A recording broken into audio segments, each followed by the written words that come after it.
When it comes to towing, seeing is believing. That's why Chevy Truck's advanced camera technology offers up to 8 available cameras for 14 unique views, so you can focus on the view that really matters. Chevrolet, together let's drive. Learn more about Chevy Trucks at Chevy.com. Safety or driver assistance features are no substitute for the driver's responsibility to operate the vehicle in a safe manner. Read the vehicle owner's manual for important feature limitations and information. And welcome back to the Skating Penguin Network, everyone. This is our first episode of the month of August. The calendar has flipped. July is behind us. We have one final full month of summer coming here, and we are kicking it off with a fresh mailbag with more of your questions to answer. As always, I am Robbie, and joined on the other coast, the west coast of the United States, we have Snail. And Snail, how is it going today in your neck of the woods? It's going good. It's pretty hot out here. Yeah, Dude, that COVID that I had at the beginning of like a month ago, so weird. Like I'm finally starting to feel better. But dude, the weirdest little symptoms have been like popping up that are fortunately nothing like really serious. Like I know some people that have had COVID have really struggled post COVID, with a lot of medical conditions, but I'm still struggling with like my pressure in my ears. Robbie, you've had COVID a couple times, right? Yep. Did your body odor change? Not that I noticed, but I can't really say for sure. I just have noticed that like my body odor changed a little bit, which was weird. Not necessarily for the better or worse, just different.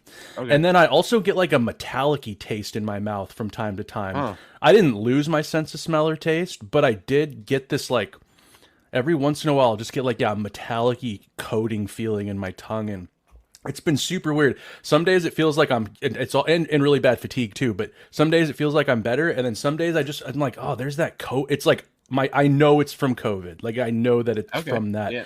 It's the weirdest thing. So still dealing with stuff like that, and during the summer it sucks. You know what I mean? Being sick in the summer is absolutely the worst. Yeah, absolutely, I agree with that. But aside from that, can't really complain too much. But yeah, been watching a little bit of the Olympics. I'm assuming you have too. I saw your social media. Simone Biles taking gold again. She did. Yes, she did. Watched some swimming. What have your thoughts been on the Olympics so far?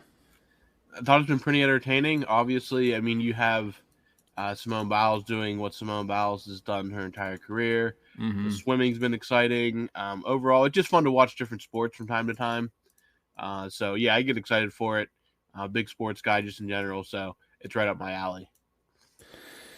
Oh, right on, man. Yeah, summer's kind of a lull in sports, but it's cool to have the Olympics going on this year out in France. Yep. So, yep. And with that, let's hop into some questions here. This is all Brian. Thank you again, Brian, for keeping us gainfully employed during the summer when there's little to no hockey coming out. So Brian's first question for this mailbag is little Owen Pickering chatter. With the upcoming season being Owen Pickering's first full year in the AHL, how important is his development that he performs well? Oh, it's massive. I mean, first pro season coming up here for Owen Pickering. It's massive for his development. You got to see if he can take that step and play with a step above the junior level he's played at. This isn't the NHL, obviously, but it's pro hockey. And he got his feet wet at this level, but this is full time now. So if he's going to be a guy the Penguins are counting on in the future, they need to see it starting this year. So it's a massive year for development for Pickering, especially on the blue line where it can take a little bit longer to develop the top end guys. So yeah, it's absolutely massive. Hopefully he can take that step and continue that development that we've seen in the junior ranks. Hopefully that offense kind of develops a little bit. The defense is developing, but the offense, just a little bit more offense would be nice. Not saying he has to be like a Chris Letang, but maybe better than a Brian Dumoulin when it comes to putting the puck in the net. But the size is there, the skating's there. It just all the skills there. It's about all putting it together, and hopefully we see a big jump from him in 24-25 with the first with his first pro season. Likely all in the AHL, unless it'd be an emergency. I don't see him getting a call up unless he's playing exceptionally or the Penguins are just completely depleted on the blue line. Sticking with Brian here, do you like the addition of Wes Clark to Kyle Dubas' staff? From what I'm seeing, he's very good at drafting, so that's a welcome addition in my book for us. Yeah, the Penguins. I've been curious about what moves maybe Dubas would make to drafting and developing. As much as I hate on Toronto, while Dubas was there, they actually drafted and developed pretty well. I mean, they didn't have much to think about when it came to Austin Matthews and Mitch Marner. That wasn't Dubas, but they've gotten a couple prospects. They've got that what's his name, Easton Cowan, and they've gotten Jason Robertson's brother. I'm spacing on his first name right now. Still got brain fog from COVID, but the other Robertson brother, who's got a wicked shot. He hasn't really gotten a fair shake in the top six because Toronto's top six is pretty loaded every year. They've got they've got another prospect too that's looking like he's going to be a player for them. So, like I said, despite my kind of criticisms of the way that Toronto handles just about everything, while Dubas was there, they drafted and I can't say developed really yet because some of those players haven't really gotten a fair shake in the NHL, but they've drafted pretty well, and they've got for a team that's cap strapped like they are, and young players on entry-level contracts that can come up and make an impact are important. It looks like they've got that. So bringing this Wes Clark guy over to add to Dubas's to his team, to the Penguins, and also his team of people looking scouting and looking for talent at the junior level. The Penguins need that. They need to start restocking the cupboards. We've made that abundantly clear. We've seen what happens when you don't have that stock covered. Penguins also seen what happens when you do have that stock covered. When you do got guys in the AHL, young guys, entry level contracts that can come up and contribute. They can help you push you over the edge and get you a cup. So I'm all for it. Robbie, did you have any thoughts on Wes Clark joining? Did you know of him prior, or what did you think? I think I remember his name being thrown around back when Dubas was hired as a potential addition to the front office. I don't know if there was a contract issue that he had to stay in Toronto another year or what, but from what I read about him and what I heard, it sounds like this is a guy Dubas wanted in Pittsburgh from day one, but he had to wait a year to get him, and it sounds like he has expertise. I mean, he's had good drafts up in Toronto, so from what I can parse out, it's a good move for the Penguins and helps them build not only for now, but keep improving that farm system for building for the post-Crosby era. Totally. Yeah. So we'll how do you feel about the Penguins drafting over the last, let's just say the last 5 years? How do you feel about it in general? I feel like there's a lot to be left desired. It also they haven't been picking very high, but Owen Pickering this year we'll figure out kind of what he is, but that was a first round pick. Sam Poulin, also a first round pick. Was Nathan Legare a first round pick, or was he early second? He was second round. He was second, but there was a little bit of chatter around him. I think he's up in Montreal now, but the Penguins need this, dude. They need to hit home runs, even if they're not picking in the top 10. It's like Dallas is they are like the pinnacle of drafting and developing right now, wouldn't you say? Yep, absolutely. They need to get there. So, with that, we'll move on to another question from Brian. Speaking of prospects. He asks, if Ponomarev, Koivunen, and Poulin eventually become everyday NHL players, who do you see them forcing out of the lineup? He adds here also that he thinks that Jäger is going to get a good look at camp, but ultimately he sees him ending up back with Moose Jaw. So, in relation to the second part of this question, it was asked before Brayden Yager signed his entry-level deal, so he will not be returning to Moose Jaw this season. So that part's kind of out of the picture there. But I think these guys, I don't see them becoming, Poulin possibly, I could see him becoming, it's like a make or break year for Sam Poulin, to be honest. If he doesn't get a permanent spot in the NHL this season, I just don't know if it's going to happen.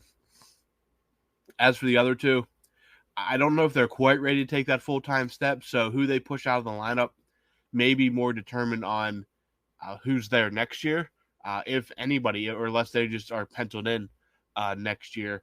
But Poulin, if he's going to push anybody out, it's going to be one of those bottom six guys like a Nola Chari or Jesse Puljujarvi, someone like that. He's going to push one of those guys out. Yeah, they're going to give him a fair shot at camp. Don't know if he's quite ready to take that leap to the NHL quite yet, but that shot is hard to look away from. But I think Poulin's really, of those first three guys, Ponomarev, Koivunen, and Poulin's really the only one I think that should be a full-time NHLer this year. And again, it's like a make or break year for Sam Poulin, so he better be pushing somebody out of the lineup.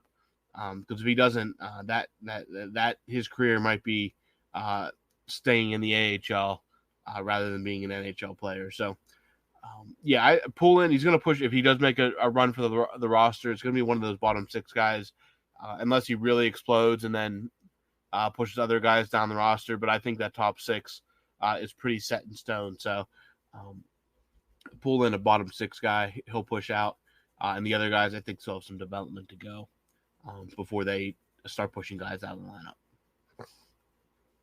Okay, from Ryan. Sid landed at 22 on ESPN's list of top 50 athletes since 2000. Do you think that's a fair landing spot for him? Personally, at minimum, think he should be in the top 10, and if hockey got the respect it deserves, he'd be in the top 5. He's what LeBron is to the NBA and Brady is to the NFL.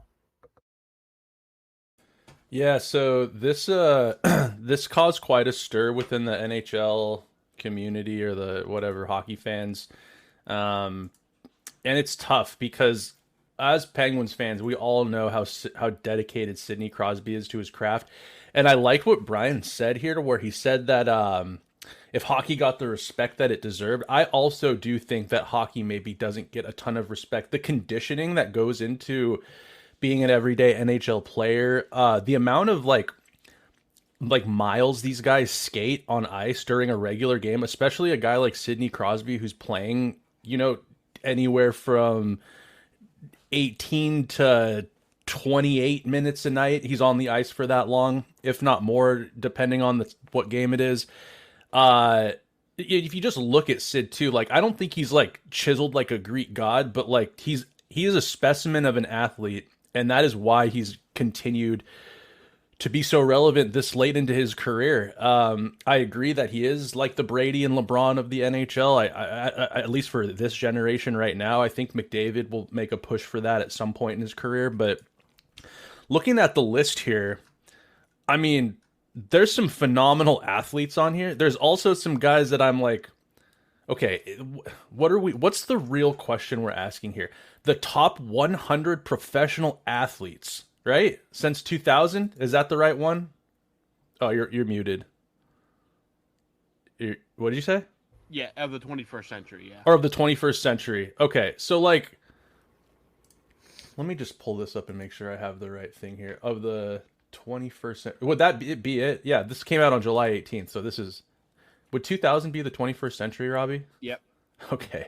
I've never really called it that before. So, dude, is Sidney Crosby I can agree with this list up until like Michael Phelps is a phenomenal athlete. That dude is a freak for what he did swimming wise, right? Like, him at number 1, like, I can't really argue it too much. Serena Williams, where are we at, Robbie? Yeah, she's got to be in the top 5. She has the most Grand Slams of the modern era, or tied for the most. Yeah, she has to be in there. Messi at 3. Yeah, I will. I mean, if you're looking even from a global impact, like Messi has to be in there.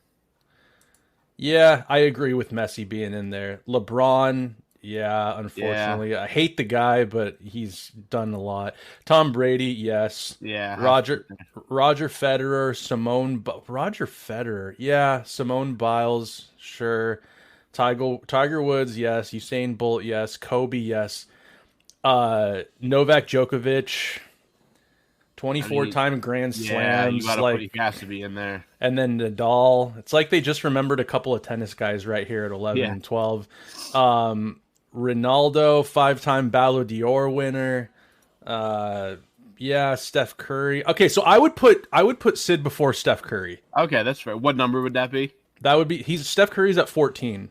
Okay, I can see that. Yeah, I'd put Sid before Steph Curry. I'd put him. Well, Katie Ledecky swimming, 10-time Olympic medalist. She's legit, but I think Sid's better than her. Sid's better than Tim Duncan. Sid is way better than Shaquille O'Neal. I mean, I know that he's a Hall of Famer already. Like, he's 4-time champion. Sid's got 3-time Finals MVP. I mean, Sid's almost got that, but I mean, Shaq was physically dominant. He was just a dominant guy when he was on. But I think as far as an athlete goes, I think Sid is much more of a specimen. And hockey's harder than basketball. I'll say that, Robbie. I don't care. If people want to come at me for that, go ahead. But hockey's harder than basketball. Mahomes is creeping up there. I'd say it goes Sid 14, Mahomes 15. All right, I'm fair. I'm fine with that. That's not too absurd, is it? No. I think we can move on from that. I think that Sid should be at least, he should be, 7-8 spots higher than where he was? Yeah. Yeah, when I started looking at that list, I'm like, oh, crap, yeah, some of these guys, these were dominant. Like, these guys changed sports. These guys weren't just Wheaties box athletes. Like, they changed, like, the world with what they accomplished. So, yeah. Anyways, let's move on to another question for you here, Robbie. And, Brian asks, does Robbie say yins in his everyday life? Also, what word does Snail use in the same context as yins? And when Snail makes his trip here, do you think does he think that I'll understand Pittsburghese? So if I do say yins in my daily vernacular, I don't notice it. I use it that much. I don't believe I do, but maybe I do in fact say yins that much. I know usually when I say it, I know I'm saying it, so I don't think that I use it as an everyday word. But there's not really, I don't run into situations every day where I have to use it talking about like a group of people. I don't necessarily have to use it all the time. I do say y'all sometimes. It's more, I don't think I use it that much. Again, I'm not in the situation every day where where it would be appropriate to use it. So I don't think I use it every day. If I do, then I just don't notice it. I become so used to it. But I'm gonna say no, I do not.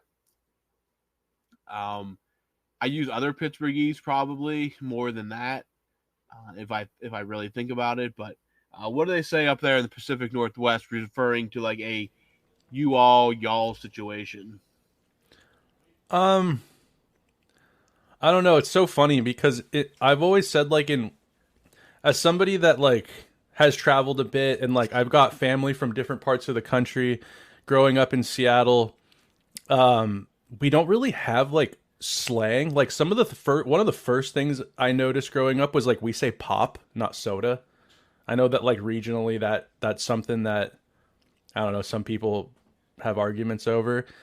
I've heard some people say y'all, but I feel like when people say y'all out here, they're doing it on purpose to like, they're just like, what are y'all doing? Like trying to be funny or something. And it's like not authentic. I am curious about yins. Like, Robbie, are there like have you ever met like an old timey Western Pennsylvanian that says yins without any sort of like sarcasm at all? Oh yeah. Yeah. It's not rare. Oh, it's not rare. No, it's not. Is it just more rare with like younger generations? It's probably more. It's definitely probably more used by people in the older generations for sure. All right. Well, I've yet to hear it before in like a real context. I see it on Penguins posts sometimes. Yeah. Like I've seen it written out before, and I think it's funny, but and as far as Pittsburghese, like Robbie, you don't really have like an accent to me. Like when I listen to you and Garrett talk, like Garrett's a little bit nasally, and I think that's just because he's a nerd. And then, like I've heard you say a couple words differently than what I heard you said, like when you guys say potatoes, I've heard you're like potatoes, like with an A at the end. Yeah. So like there's little things like that where I'm like, oh, there's that like kind of southeast or Appalachia little bit of influence in your daily language, but I can't wait to go to Pittsburgh because I'm gonna hang out I'm gonna be within the fabric of the communities. I want to check out some smaller towns. I want to meet like some old Appalachia head who's got chewing tobacco and he's and you know they're and they're like yins and this and that and I don't know because I've seen YouTube videos and stuff. There's some aggressive accent in some of Western PA. Oh yeah. But I was gonna say though, out here in Seattle, it's so funny because we don't really have an accent. But what I would say it is it's like it's lazy. Like our vocabulary is like very lazy. Like when pronouncing words, I feel like something Western Washington, Seattle kind of has is they just like there's a lot of mumbling going on. So for a long time, like when you say instead of being like well, like WELL, like if you were continuing a story or something like well, this happened, people just say wool, like a wool coat or like a wool hat, like wool. That's like a Western Washington thing.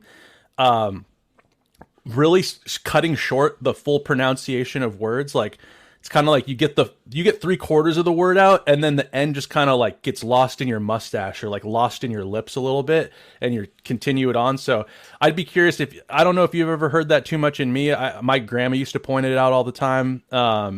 Her husband was from Pennsylvania, so I think that anyway, so she's always kind of noticed that stuff. And if you ever came out here, you'd probably I think it would be abundantly clear that Seattle's accent is not an accent. It's just really lazy pronunciation. Yeah, I agree. All right. Where are we at here? I think this one's going to you. This one's going to me? Oh, okay, yeah. What are your top 3 favorites for the Olympics the same as many in having the United States, Canada, and Sweden? And do either of you have a team that you think could surprise some people? Is this regarding like hockey or just in general? Yeah, I think it's hockey, yeah. Well, I don't know. Is Russia going to compete? They're going to compete in some fashion, I would assume. I mean, I think it's going to be like U.S., Canada, Russia. Yeah, I think you got to put Finland and the Czechs in there as well. Like I said, how long of a list do you like? I think that like Sweden's a good team, but like there's really a drop off once you get into the depth where USA, Canada, and Russia, like you're going to have superstars playing on the third and fourth line even a little bit. Maybe not a lot of superstars, but like you're going to have some superstars that are like playing like a checking role and stuff, which is awesome to see. I love but Sweden, there's a drop off. Like their defense is stacked. They might have the best D-core in the Olympics. Yeah. I think that Russia will have the best goaltending. And then I don't know, as far as like USA and Canada, like forward cores are just insane. USA's got deep goaltending as well. Hellebuck and Ottinger, not bad. No. Actually, I'd probably say USA, Russia, then Canada. I think their goaltending is going to be an issue, Robbie. Yeah, absolutely. I mean, right now, Jordan Binnington's your number 1, and you never know what you're going to get from him on a night in, night out. I've heard they said maybe Tristan Jarry.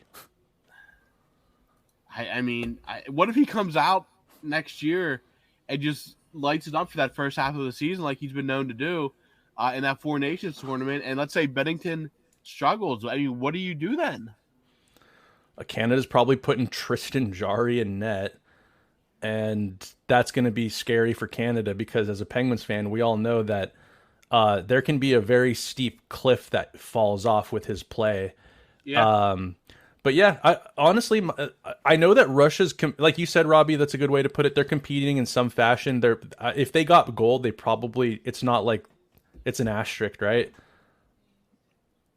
Like an asterisk. I don't know. Are they still competing under that like Republic of Russia ROR? There's some athletes of Russia or something like that. I don't know. The term changes every game. It seems like so. I don't know what exactly they would be competing on in 2 years. You think Malkin makes that team? I think if he's still playing, he does. Yeah. Yeah, I think that Malkin, even if he was playing in Russia, or like he'll be on that team still, just out of respect. I wouldn't be surprised to see Kovalchuk on that team. Those Russians, they're so popular over there. They might not go away. So, what about you, Robbie? Who you got for your top 3 favorites as far as hockey in the Olympics? I got the United States. Russia, you just don't know what you're getting. They've had really good teams that kind of floundered out. Canada is going to have the talent to be there in the conversation. Again, the goaltending's a huge question mark. I think the Czechs are going to be super fired up because they weren't invited to the Four Nations tournament. That they're going to be super fired up, but they're going to have a pretty solid team top to bottom that's going to cause some problems. But I'm going to go to the United States. I'm going to say Sweden for silver, and I'm going to say Canada for bronze until I see otherwise. I can't really stray too far away from that. I don't think you could argue with that at all. So, well, it'll be exciting to see when that comes around a couple years. All right, question from Brian. He said he watched a YouTube video about how Mario is the greatest of all time, and someone posted a comment that was very interesting to him, and it said Mario was the most talented and Gretzky was the most consistent.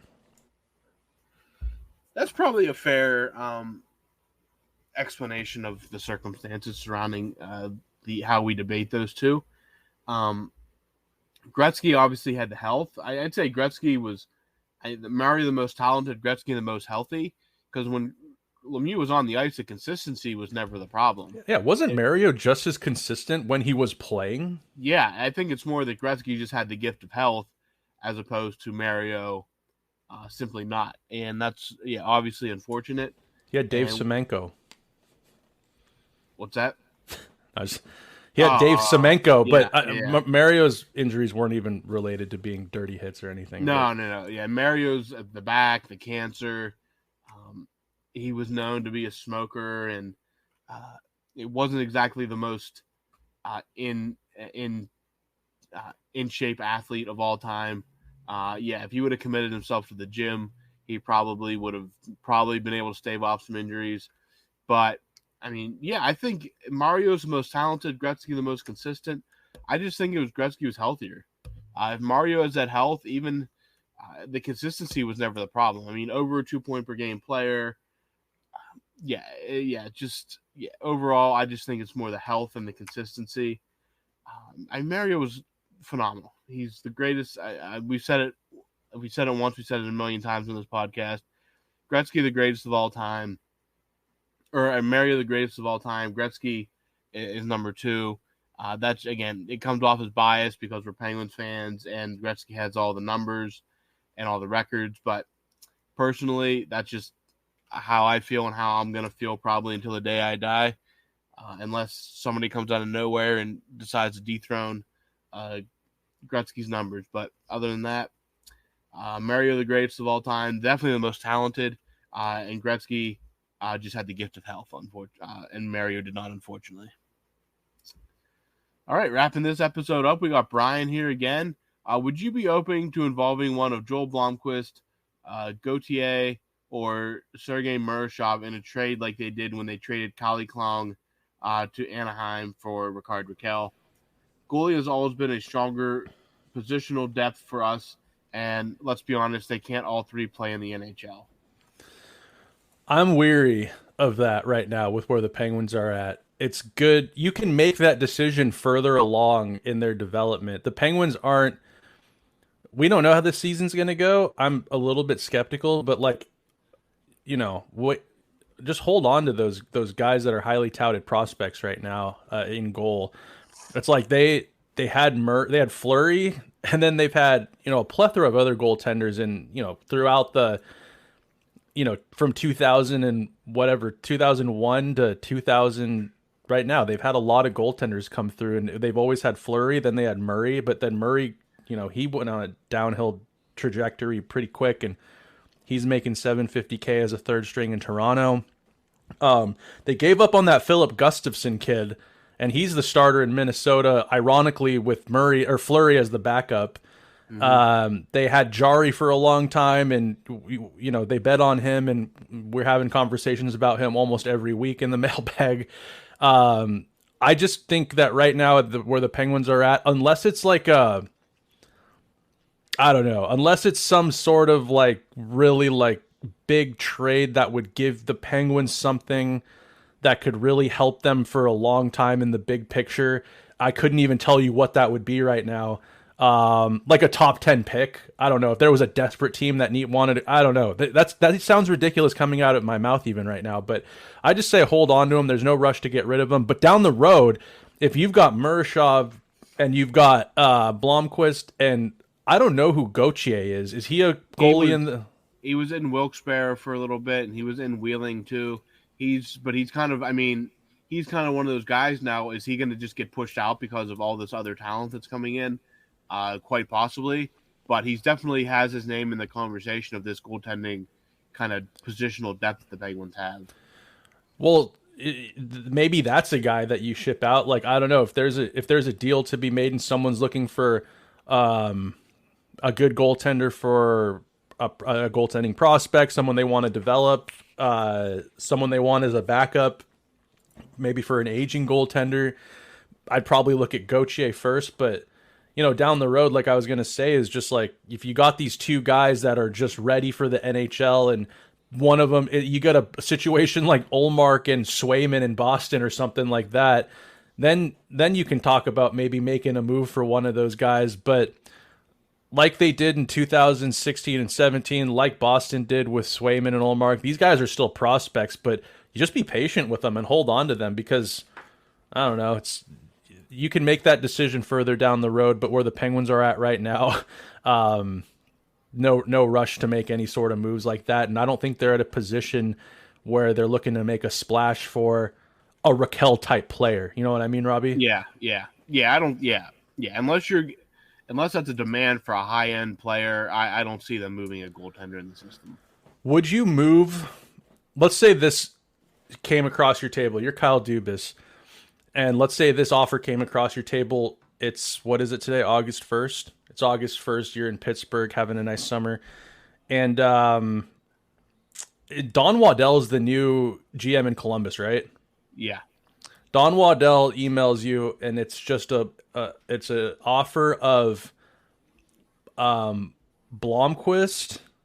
No. Blomqvist and Raquel for Patrick Laine. No. I'm not moving Joel Blomqvist. All right, Murashov. No, I'm not moving either of those guys. See, this is my point. Like, why give up on them so early? No, what about if it's Raquel, Gauthier, and Sam Poulin? I'd be a little more comfortable with that. What about if it's Owen Pickering? Don't think they're ready to give up on him because they definitely see him as a future significant blue line piece. Yeah, I'm holding out on Pickering as well, but that just kind of was to prove my point. It's like why I don't think anyone would really feel comfortable, even for a guy like Laine, where he has the potential to be a 40-50 goal scorer in this league, but yeah, you kind of buy high or where they're selling. What is it? Buy low with the potential of him maybe exceeding expectations. Yeah, so that would be hopefully the goal. Yeah. So anyways, that's where I'm at with it. I think Robbie's on the same page, and I think Penguins fans as a whole, it'd be ridiculous to get greedy right now and start, licking your lips at a trade for some sort of player. And the Penguins need to get to the point where they're, where they're not sellers at the deadline. Absolutely agreed. Well, Robbie, I think that does it for this mailbag. I have some. I'm going to tangent here quickly, and just because it's summertime, we don't really have a strict agenda. I got some snacks here, and I want to know if out in Western PA you guys you've ever tried them. So before we hopped on, I have here some Rockin' Ranch hip peas, chickpea tortilla chips with a vegan ranch zest on them. They're phenomenal. Have you seen those or had those? I've heard of those. I've not had them. Are they just like Doritos? Yes, they're like a Cool Ranch Dorito. Yeah, no, I've not had those. Okay. Listeners, if you're listening to this, show us what you're snacking on. This is another one. Have you seen or had these? These are Reese's Pieces, the plant-based Reese's Cups. I don't know if I've seen the plant-based ones. I mean, obviously Reese's Cups we have. I don't know if I've seen the plant-based ones, though. Where are you at with Reese's? Like, if Reese's Pieces were a prospect in the draft, where are you at with Reese's Pieces on your draft board? Like the M&M Reese's Pieces? Like no, not Reese's Pieces. Sorry, Reese's Peanut Butter Cups. Oh, they're 1-1. McDavid? Yeah. Can't miss prospect? Can't miss prospect there. Yeah, I agree. I think they're one of the best candies out there. Yeah, absolutely. All right, and I got another one here for you. Robbie, have you ever had a sun-dried fig? I cannot say that I have. I'm not really a fig person. I'm sure they're good, but cannot say that I've ever had those. Really? Mm-mm. Never. Have you ever had a fig Newton? I do not like fig Newtons. Do you not like the cookie itself, or do you not like? Are you just not a fig guy? I'm just not a fig guy. Interesting. We have a fig tree, and I have those dried figs. They're pretty good. They're a good little snack. Yeah. And one of the last snacks I got here is, I don't know if you guys have these out there. I would assume you do. I think the company's called Zapp's, and they're pretzel sticks. Pretzels, yeah. We have. I don't know if it's called that. But we have one that has a bag that looks very similar to that. Yeah, and I've had those, and they're very good. Oh, yeah, okay. That has to be the one that we have, then. They're very good. New Orleans style voodoo pretzel sticks that are sinfully seasoned. I don't think I've had that flavor, but I've had some other flavors of theirs, and they're very good. Yeah, it's bringing a new twist on New Orleans-inspired flavors. Super secret voodoo seasoning. They're powdery. They're very they're salty. They're delicious. So yeah, I discovered those not too long ago. Someone on a job site had some, and I tried them, and very addicting. That with like a sweet cold, one of those Mexican colas, the glass bottle colas. Mm-hmm. That's a good snack. That lights your brain up like a Christmas tree. The salt and the sweet, and the ice cold with the dry and salty. So yeah, just had some snacks in my bag right here next to me, and I just figured let's talk about some snacks. Yeah, I'll have to. Yeah, I think I've had the pretzels. I'm almost positive I had the pretzels. I know they make like potato chips too, or as you guys say out there, potato chips. Potato chips, yeah. And they have a bunch of different flavors, but yeah. What's your guys' like prominent potato chip out of Pennsylvania? In Western PA, besides Lay's, because like out here in Seattle, we have Tim's Cascade chips. They're pretty famous and popular. They're a Western Washington type thing. What do you guys got out there? Do you have like Oots chips? We have Utz is one of them. Is it Utz or Oots? It's Utz. It's Utz. Utz chips. We also have Snyder's, which is a locally the Utz actually owns them now, but they were locally owned. But they distributed to like all over the place. Snyder's, huh? Yeah. And I've heard of Utz chips before. I've seen commercials for them just online and whatever, and I've been curious about them. They're all the rage out there in the East Coast. Yep. Utz is very popular. Well, that's all I got for this one, Robbie. All right, that's all I got. So stay tuned next week for another mailbag tweet. We'll need a few more questions from you guys for next week, so pay attention for that to come out Sunday. 6 more days till Sidney Crosby signs. Yes, 6 more days until hopefully. So we will record again on the 5th. It would take, hopefully, by the time we record our second episode next week, we can report on that. So maybe we'll even, if we have the time, Robbie, if he signs on 8/7, let's just have an 8/7 pod. We could, yeah, absolutely. If it works for our schedules, let's just have an 8/7 podcast. Yep. So fingers crossed that happens and we can get that recorded for you guys. But for Snail, I'm Robbie. That's all we got for this week. We will talk to you guys next time.